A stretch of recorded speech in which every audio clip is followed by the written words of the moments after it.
Tonight, H&N investigates a payout demand from Honolulu's outgoing police chief. Our chief investigative reporter, Lynn Kawano, has exclusive details on what the chief is asking for.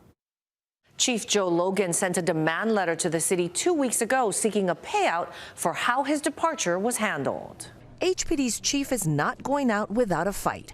Arthur Joe Logan has hired well-known civil rights and employment attorney Joseph Rosenbaum to take on the city.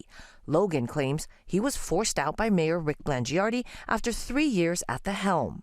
In his retirement statement on June 2nd, Logan said, "It is with a heavy heart, and to avoid distracting from the HPD's important work, I will be retiring at the end of this month." That day, the mayor said it was Logan's decision after multiple pointed meetings. We had to get to a place where we both agreed that this was the best thing for the department going forward. But weeks later, Logan's attorney sent a demand letter to the city asking for payment for the last 2 years of his 5-year term to avoid a lawsuit.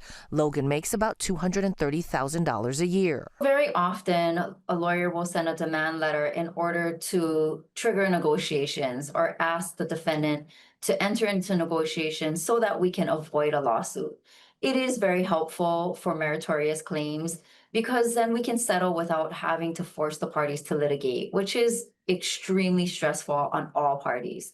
Attorney Megan Cowell says it is puzzling that Logan started this process while still on the job. He originally said he would retire on June 30th, but that date is now July 31st. Nobody can force you to retire. Nobody has the authority or the jurisdiction to force a chief of police to retire. Logan's tenure at the top of HPD has had controversies, especially recently because of officer shortages. When he started in 2022, there were 348 sworn vacancies. When he announced his retirement, that number was 457, more than 31% higher.